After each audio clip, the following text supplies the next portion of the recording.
Hello everybody and welcome to Omnipoke, the channel that brings you guys everything Pokemon. I'm Jack, and if you guys are looking for PTC geocodes, including the latest Battle Styles set, make sure you check out the Potown store where you can get an extra 5% off your order using code Omnipoke. Today I'm going to be taking a look at some of the early results from the Battle Styles metagame. Obviously, this weekend Battle Styles officially was officially released on PCGO. And whilst it's not legal for certain tournaments for a couple of weeks, there were two tournaments this weekend that actually included Battle Styles, or that let people include Battle Styles in their decks. So I thought it would be a good idea to have a bit of a look at some of the early results, see maybe some initial reactions as to what how stuff did, what's doing well, what maybe underperformed or overperformed for now. And yeah, so let's zoom in a little bit. So we had the Sunday Open. There are actually two tournaments that included Battle Styles. There was the Sunday Open, the 1 year anniversary for the Sunday Open with 304 players, and then the slightly smaller Sleepy Sundays Battle Styles Season 1 Weekly, which only had 20 players, but still early data is always nice to take a look at. So this was the Sunday Open. Kicking things off, let's just take a bit of a look at the metagame in general. You can see how popular certain decks were in the first instance. Obviously, Zacian ADP, still very, very popular, had a bit of a resurgence, has still always been a popular archetype, even though its win rate has seemed to drop and drop recently. Had a bit of a resurgence, and we'll see a couple of ADP lists that have some interesting techs in. They did quite well in this tournament. Second most popular deck was Rapid Strike Urshi, which is kind of understandable. Obviously, these cards can be quite hard to get early on, so it's pretty interesting that there was still a fairly large representation. 8% of the meta was still Rapid Strike Urshi, plus a couple of other, like there's Dragapult Urshi down here. There's a couple of other Urshi variants that like don't all lump into this. So with Dragapult Urshi, that pushes it up to 32 iterations of a Rapid Strike Urshi variant. So that's pretty cool. Center Scorch and Victini rounding out top 4. We have basically the same amount of players here, and you'll see that a lot of the other players it's super hard to tell, but basically a lot of these other decks are fire decks that are sort of mishmash. This is actually a Senti list, so I would say probably like 50% of the other lists, it seems, are kind of fire variants, so these probably bump up to around 20 each as well. So yeah, that's pretty interesting. Then we've still got Corviknight. We've got Corviknight popping in at 15th. Looks like Luke Metal has pretty much dropped off the map, down to 7th place here. A lot of people going for the Corviknight variant instead. Eternatus also still people repping that just because it's what they know, things like that. Mad Party, Single Strike Urshi at 12 each. Obviously, Single Strike has seen a lot less hype than Rapid Strike, but there were still some players playing it. Blacephalon and Weldon Mewtwo, and then Pikarom and down here as well. Victini Mewtwo is another big one, and Cramorant Porygon finally, I think, is another big one to mention. Basically, just because it's seen some success recently, like this weekend recently, from some big name players. People like Robin Schultz did well with it, and then Stefan Ivanov took Robin Schultz's list and got top 4 with that as well. So, I can see the reason why Porygon all of a sudden saw a bit of hype, but you can see like just the huge array of different decks that people decided to play. Some old, some new, some completely new. Got like ball juggling, things like that. Some sort of new-ish, Amazing Kyogre and Blastoise Vmax, and then obviously some of the old ones, things like Decigoons, straight Decidueye, some Rowegg variants, things like that. So you can kind of see the meta share there. And on top of that, you can also see what did best in terms of win percentage. Now, obviously, with a lower amount of players, the total games is slightly lower, so I feel the data is slightly more skewed. But it is worth noting, Deci still has a great win rate. Deci is one of these decks that basically always has a good win rate, but not many people play it.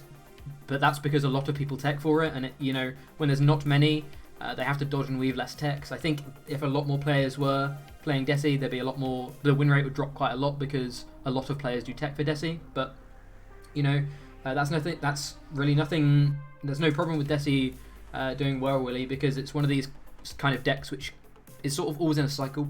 It's always in a cycle where it does well, then people tech for it, then people start moving away from it, then people stop teching for it, and then it does well. So, you know, it's always going to be one of these decks that people don't always tech for, and when they don't, it does really well. Lightning Mewtwo is an interesting one. Again, not a huge amount of placements or players, but still did pretty well with a 62.5% win rate. Tapu Koko, only 2 people playing the new Tapu Koko, but obviously a 57% win rate there is pretty good. Zacian ADP is the biggest, the big one though, because obviously this was the most popular deck, and it also boasted a 56% win rate, which is crazy high. That's actually very, very strong. It may not seem that high, but in this kind of card game, you want to be aiming for, like, 60% is a phenomenal win rate. So you want to be aiming for, like, that 55% win rate. So exceeding that by 1.5%, basically, it does show that the deck definitely still has legs. I think this is partly to do with people not having access to all of the new cards yet, partly to do with people not knowing exactly, or not having as much practice with the new cards as people do with Zacian ADP, so there's probably more suboptimal decision making on the newer deck's side at the moment, just because you're still kind of learning the processes and things like that. But also Zacian still obviously seems pretty good. I've seen a lot of, well, we'll have a look at a couple of lists, but I'm seeing a few lists sort of teching in Mewtwo, which can be good for the Urshifu variants, and obviously Zacian is still very good, just dealing with dealing huge amounts of damage very, very efficiently. So yeah, still doing well, obviously. Rapid Strike still boasted an above 50% win rate, which is good.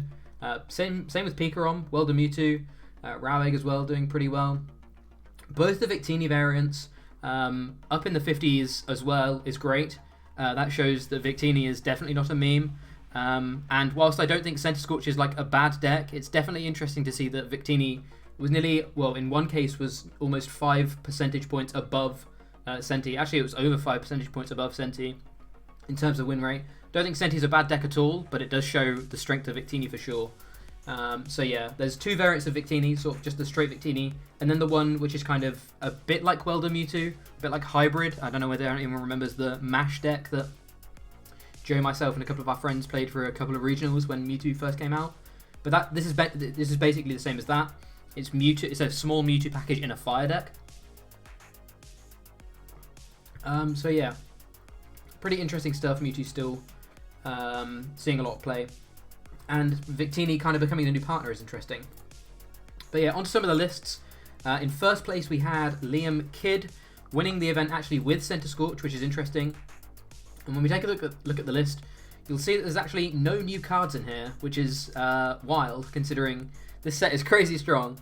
But similarly to what I said with ADP Zacian, obviously this is a list that people will have taken their time to perfect, have done well with, so undoubtedly will be familiar with, and therefore why sort of try and add spicy new techs in? Why not just, you know, win the game with the cards that you already know? You don't have to play the flashy new stuff. So that's pretty cool. Playing the Great Catcher is interesting, as well as the 2 boss. I think this is, I've seen a few of these around, to be honest, so probably becoming more standard.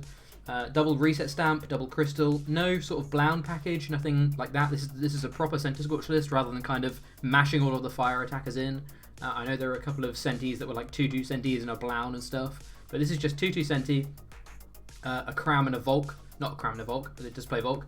A Cram and a Reshizard. So yeah, pretty interesting stuff. Basically, kind of a bog standard scoop up net Senti style list with a Great Catcher. So yeah, nothing majorly new there, but interesting to see. Obviously, basically a completely old deck coming out on top. So maybe Senti's not dead, especially when you actually take a look and see that. Whoops, I've closed the wrong one. There you go.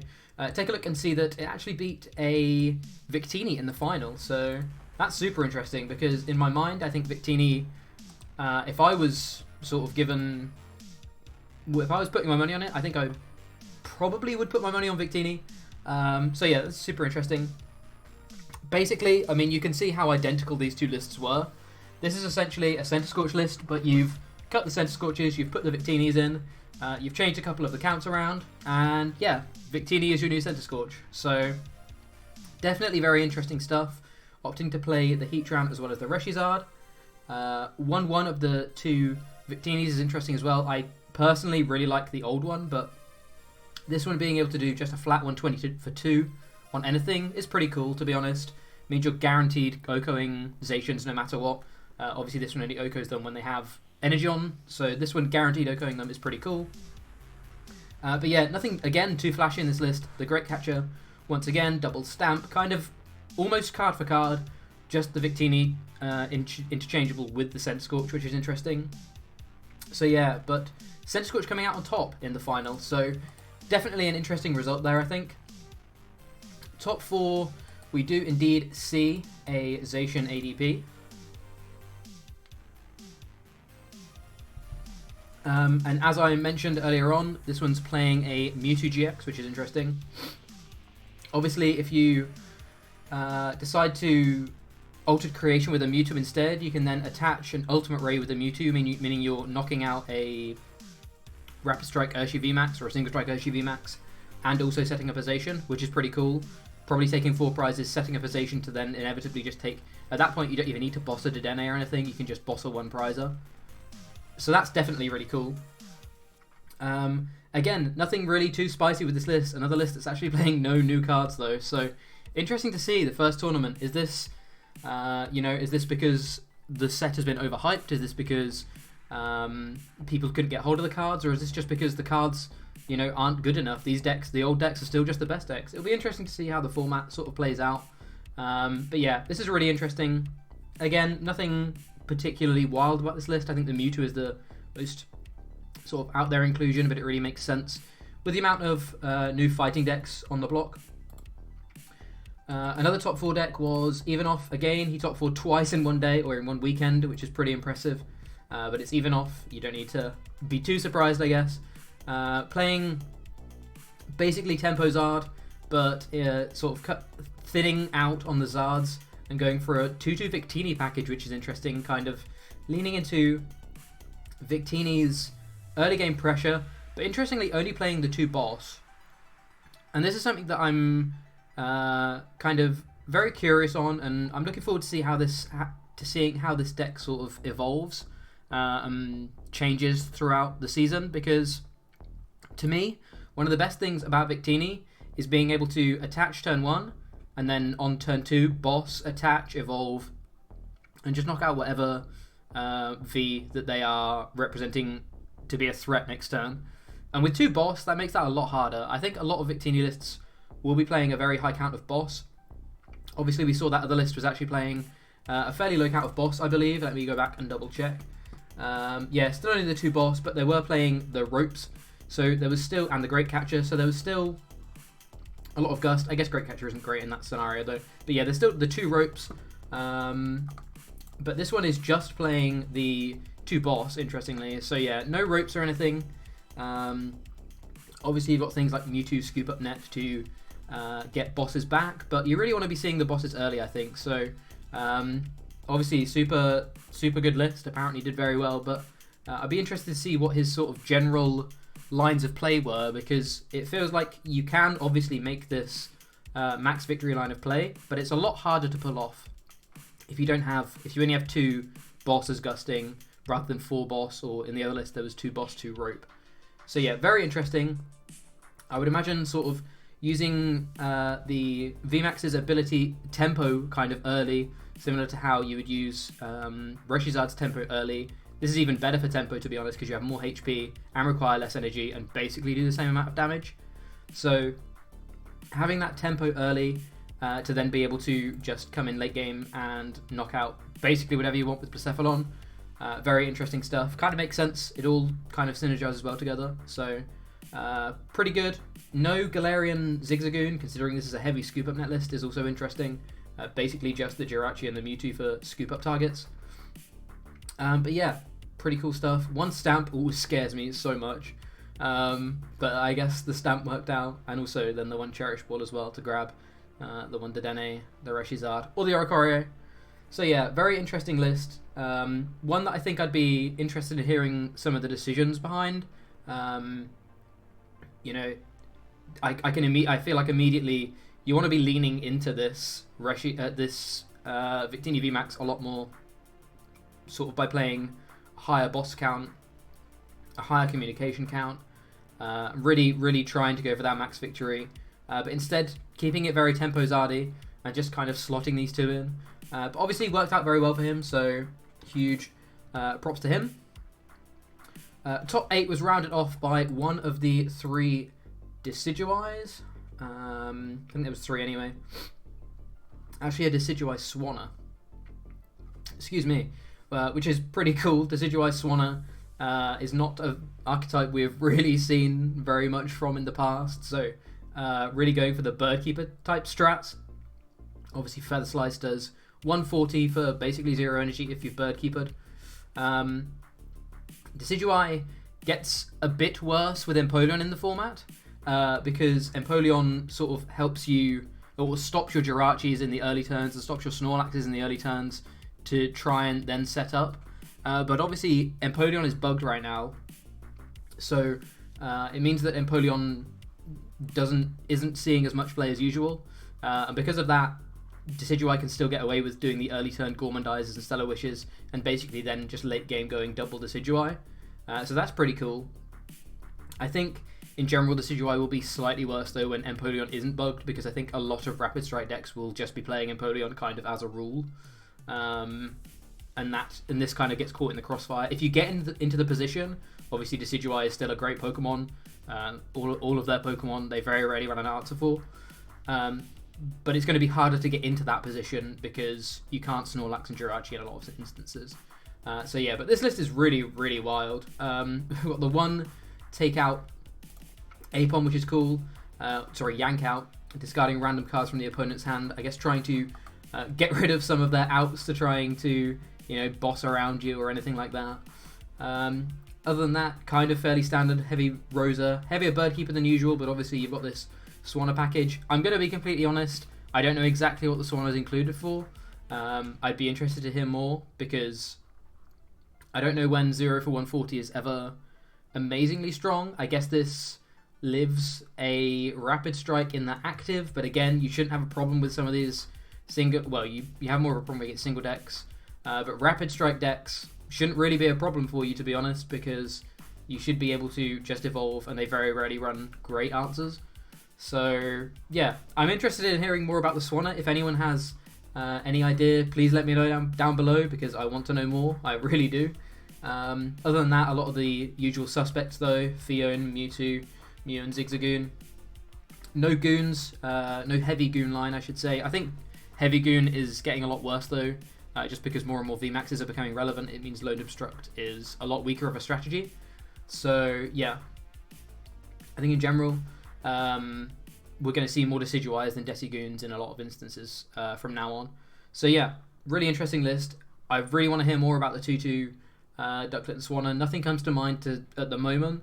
If anything does come to mind before this gets uploaded, obviously I will keep you all informed. But yeah, I am very curious as to hearing about why the Swanna was included, which is pretty interesting. Another Senti made top 8. Again, nothing too crazy with this one. Looks super standard. Escape Rope is one of the only sort of major cards here. Helps you get into Volk earlier on. Helps you as another switch out for Heatran to be able to blow stuff up with Hot Burn. Other than that, nothing really surprising in the list. I'm seeing more and more Heat Fire Energy recently. I think...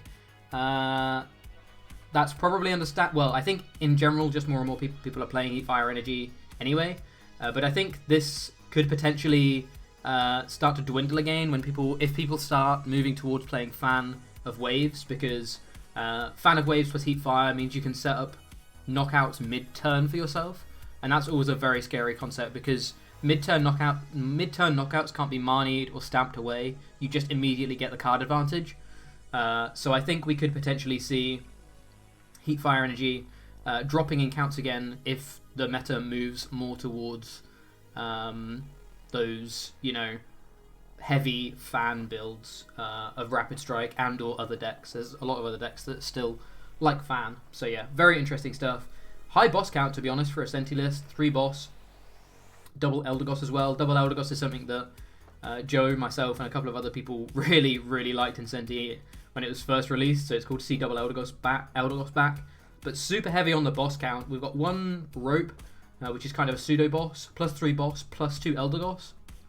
Feels like you can be bossing just as much as Weldering with this list, which is very interesting because Senti is definitely still a deck that wants to be Weldering. It's not a Victini, which doesn't mind bossing early turns because you have the tempo.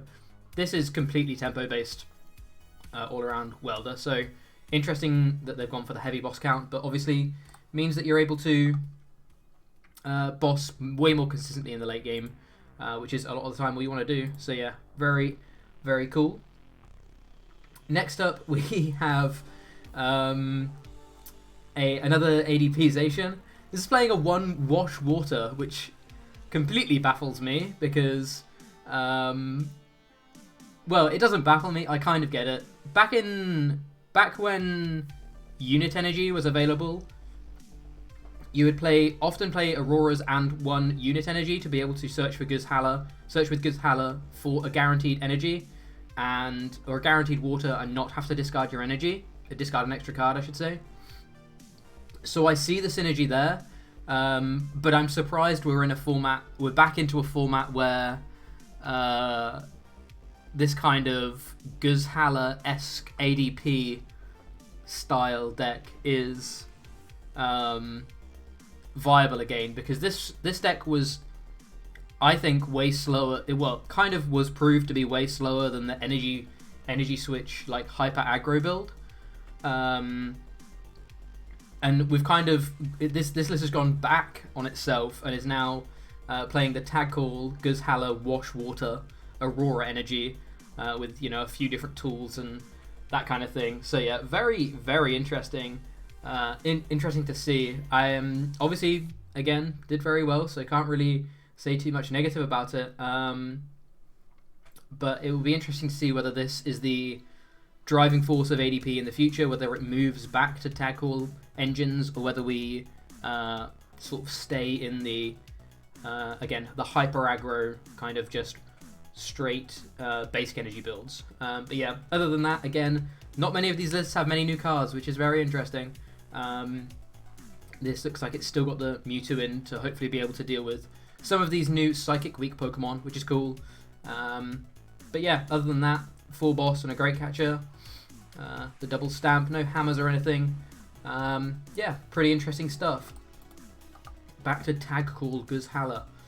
And finally, Luke Morsa making top 8 with Victini himself. This is the kind of mash of Victini Mewtwo, where you've got Victini and then the small Mewtwo package of some Mewtwo's, Reshizard, Family-Zard, and in this case Heatran as well, which is very interesting. This list obviously leaning a lot more into that Victini though, with the 4 boss +2 rope, so you really want to be pushing for that turn 2 max victory on whatever your opponent is threatening, which is obviously great. The Mewtwo kind of covers your back against some of the Urshifu variants, which can be a little bit awkward if they get to go first, because you don't get to boss them up and deal with them before they turn into a Vmax. Still can be fine if you can hit into a Vmax for 220, because they can very rarely knock you out on the back. But obviously you've got a lot of Pokemon that it then becomes very scary to bench, things like Crobats and Dodenes, because they can eventually just start sort of racing you for prizes based on bench stuff and completely ignoring them. Hence the Mew inclusion as well, but the Mewtwo kind of shores up that matchup a little bit, trying to basically, I guess in some instances, only use sort of a 1-1 Victini early game to then, try and take a couple of prizes, maybe take a 2 prize, take a 1 prize, and then just have access to Mewtwo's either sort of Double Blaze, you've got Family-Zard, you've got Hot Burn, you've got a variety of different attacks that can actually just one-shot a Rapid Strike Urshifu from nothing. So yeah, very interesting sort of the 2 aspects of this deck covering its own back. You've got the early turn pressure, and then the late game sort of massive blowout against some of the VMAX Rapid Strike decks. And in the matchups where you don't need to be using Mewtwo, you've still got the great efficiency from things like Heatran and Reshizard, but also you can just then start bossing things like Crobats up and just going Crobat max victory, boss max victory for game. So yeah, very interesting stuff. A couple of other cool inclusions are the Fan of Waves. Like I say, I think this will become more popular. I think Fan of Waves is a fantastic card, and I think it will see play in a lot of decks. especially if Rapid Strike does start to creep up in success rate, because it's great at sort of stopping them going Rapid Flow into Rapid Flow if they've been able to set a Rapid Strike energy on the bench. That can really slow them down, so that's great. Also the Tool Jammer. I've seen a couple of Tool Jammers throughout the day and throughout the ladder over the past few days since the set's been released. Primarily really good for things like stopping things like Air Balloon, things like Big Charm as well. Again, any knockout that you can kind of take mid-turn gives you immediate card advantage that can't be denied from you, so that's obviously great. But it also stops things like EXP share. Actually, no, it doesn't, because it only affects the active. Ignore me, it doesn't stop EXP share at all. But yeah, Big Charms. I've seen this crump a lot of Big Charms on streams, to be honest, so I can see why Tool Jammer is maybe seeing a little bit of play. Interestingly, it's kind of whether you'd want a Tool Scrapper or this. This is a little bit more proactive in terms of you don't have to have it on the turn. You can just sort of plonk it on one of your Pokemon, whereas Tool Scrapper is way more reactive.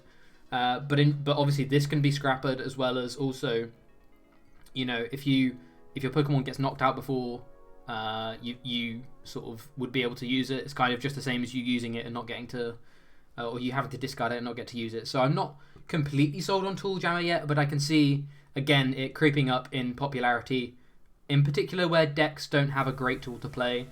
And I don't think Victini has a great tool to play. Obviously Air Balloons are nice, but if you were playing a heavier switch count, Luke's actually only playing the 2 switch count, got the 2 ropes as well. Maybe if there was 1 or 2 more switching cards, I'd like the balloons a little bit more, but I'm a little bit scared of the lack of switching options in the deck. Especially when sort of early turns you want to be probably just throwing a rope out there if you've missed boss. So I'd be worried stuff can get trapped active, especially when you want to be moving Kricketune out as often as possible. But yeah, it obviously worked for him. I'd be interested in hearing about maybe 1 or 2 more switching options, maybe a 3rd rope or switch or something like that. But obviously worked out pretty well as you move your stuff around. So yeah, not bad at all, making use of the Kricketune as well. This is the only list in top 8 that actually made use of Kricketune, so that's interesting. So yeah, that was top 8. A couple of other interesting inclusions. Single Strike came in at 11th place. You can see a pretty standard list, nothing wild. Heavy Houndoom, of course. Heavy, well, sort of a standard list, to be honest. Not even particularly out there or anything, just, you know, super consistent, trying to get your attacks off as consistently as possible. I'm personally still not sold on the deck yet, but I'm willing to probably try it out. I still haven't been able to play it online. I've only been able to play it on tabletop, so I do definitely want to try it out, but I'm not convinced yet. But obviously a very solid placement there, so definitely doing something right. Whoops.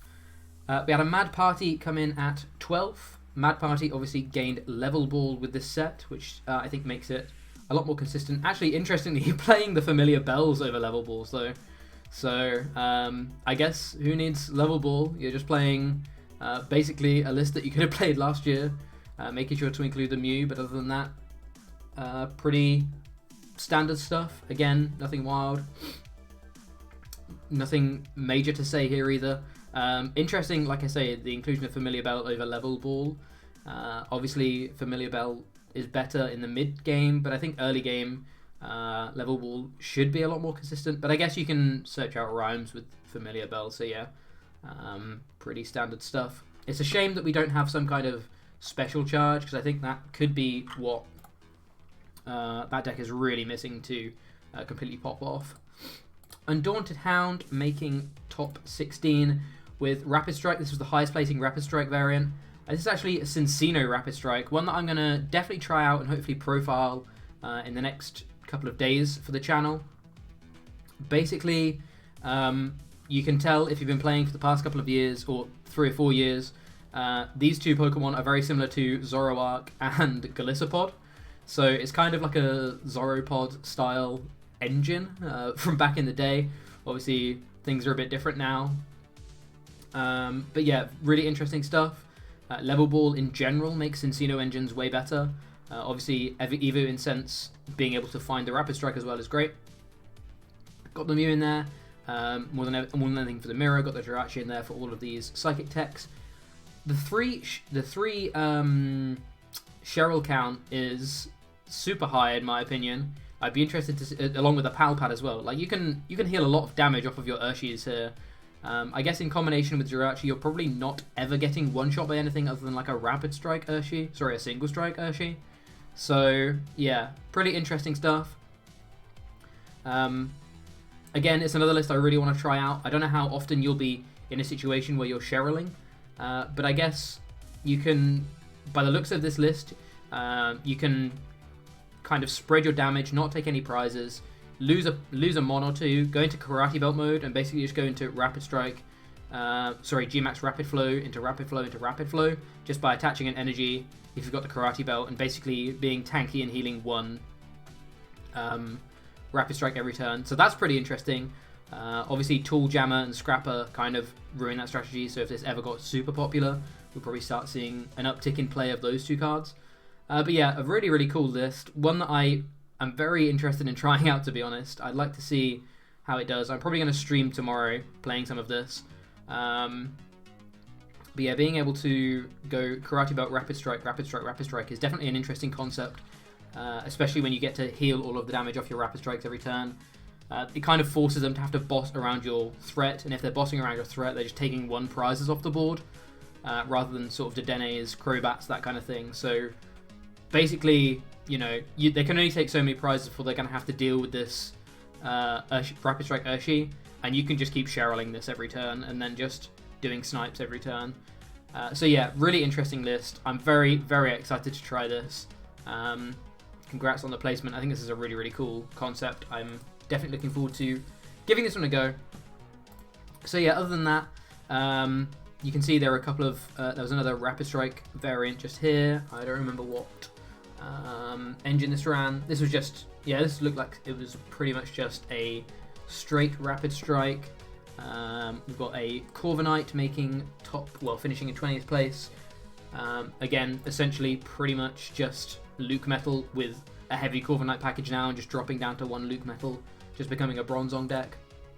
And that's probably going to be how we see a lot of these tanky metal decks from now on. We've got a straight Victini there. We've got the highest placing Eternatus was 22nd. We had a Boltund Lightning Mewtwo up here, but Pikarom did sneak into top 28 as well, top 32 as well, finishing 28th.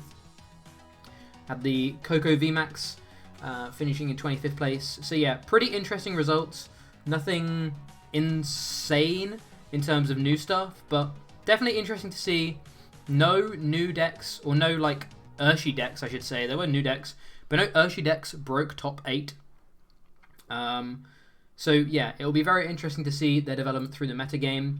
One final thing I just wanted to take a look at. Obviously, you know, Joe and myself have been absolutely loving Dino Data recently. Shout out to Raptor Brad, who made Dino Data.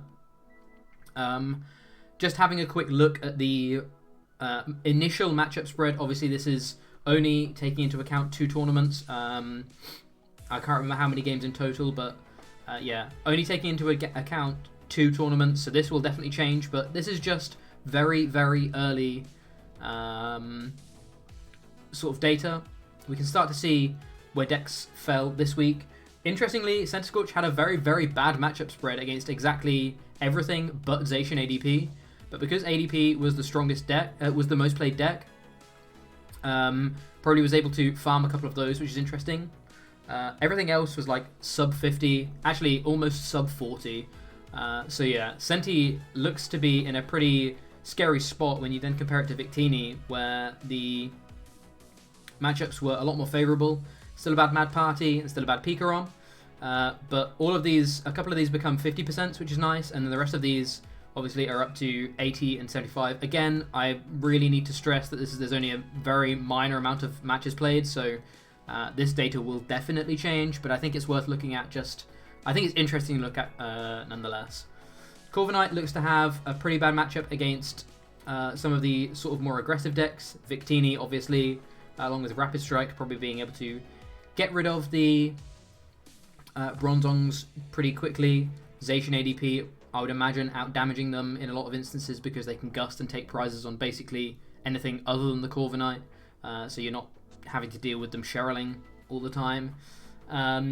So that's interesting. Did have a positive win rate against Centiskorch though, which is wild.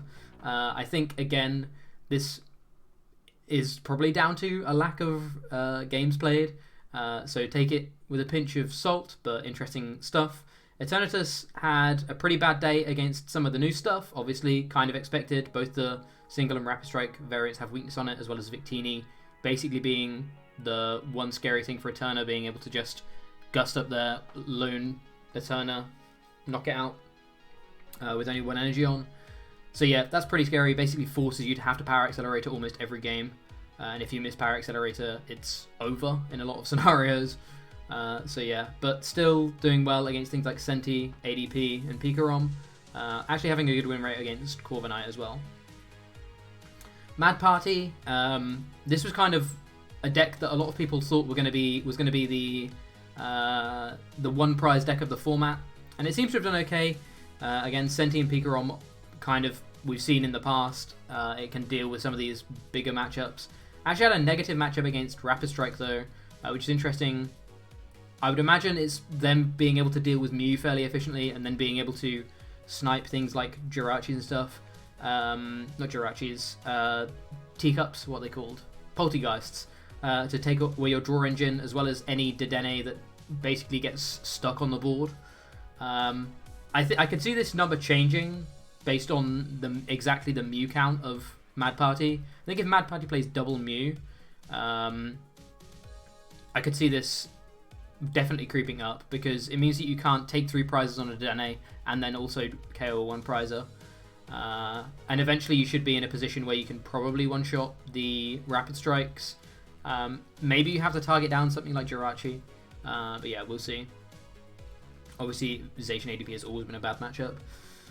Pikarom actually saw success against exactly Single Strike. I guess they already won Bop U, so them doing 270 is kind of irrelevant. Probably in that matchup you have to go lone, like the baby Single Strike, just to try and hit through. So yeah, that's pretty interesting. Victini, it was actually a 100% win rate for Pikarom in the 3 instances it was played. Again, once again, it's a small amount of data, but obviously Pikarom is a deck that, one, promotes their only good V, which is Boltund. So you don't need to really boss in that matchup as the Victini, but also then they go into Pikaroms and stuff, and Victini doesn't trade well with tag teams at all. It does 100 for 2. And Pikarom, well, Choo Choo can just paralyze and stuff like that. So I can see why that was the result it was. Single Strike and Rapid Strike and Victini, these are the 3 I really want to take a look at. Just quickly, let's look at Zacian ADP. Obviously, there was a couple of matchups. A lot of the matchups, again, sub 50%. Pikarom, Eternatus, and Senti all sub 50%. These 3 down here, 50%. And then a couple of big matchups, Corviknight, Mad Party, and Rapid Strike, very favourable for Zacian ADP, which is interesting because personally in my testing, I found it more favourable for the Rapid Strike, but Zacian wasn't playing a Mewtwo, so maybe with a Mewtwo that flips the matchup on its head, and one that I think is definitely going to be interesting to look into in the future. Victini has a very, very strong matchup spread in terms of basically everything but Pikarom and Mad Party. All of the V decks, Centiskorch, Corviknight, Eternatus, Single Strike and Rapid Strike are 50% or above. Only 50% in Rapid Strike's instance, but I think it's probably slightly favourable for Victini from my initial testing. And even still being able to boast a 50% against Zacian ADP is very, very good as well. So yeah, can see why that did well. Zacian, Rapid Strike has an insane win rate against some of these decks. You can see it's got as good a win rate as some of the Victinis and the Zacian ADPs. So it's interesting to see it didn't perform particularly well. Probably because sort of Victini and Single were fairly popular, but Zacian, having a bad Zacian matchup is just horrible for you, especially when it's the most played deck. So I think this is probably what gatekept Rapid Strike from doing too well. I think this will probably go up. I could see it still ending up being unfavored, but I think it will probably creep up in terms of favorability for Rapid Strike, and also I think people will learn the deck more and learn its capabilities and that kind of thing. So I think this was a particularly bad showing for Rapid Strike, and it's still a very, very strong card, but I think it was a particularly bad tournament for it. Finally, Single Strike. Obviously pretty bad against Victini and Pikarom, as I've mentioned. Still boasts a decent win rate against a couple of other decks, but because there was a lower amount of players play this, obviously this isn't completely filled in and definitely worth keeping in mind as well. But yeah, very, very interesting results. That was the first week's tournaments of Battle Styles. It's going to be pretty interesting to see how the metagame evolves. You really have to take a lot of these results with a pinch of salt, but I think if nothing else, it was definitely interesting to take a look at some of these top 8 lists and kind of see what's been doing well and what lists succeeded this weekend. I completely bombed. I played Dragapult Urshi and completely bombed. I had some pretty bad games, which is a shame, but I'm still really looking forward to playing in this meta. And yeah, so yeah, other than that, thank you very much for watching. Hope you've enjoyed this mini metagame breakdown of the first weekend of Battle Styles tournaments. Make sure you stick around for more Battle Styles decks and streams and all that good stuff. And yeah, other than that, thank you very much for watching. I have been Jack from Omnipoke, and look forward to seeing you guys in another video. Cheers, everyone.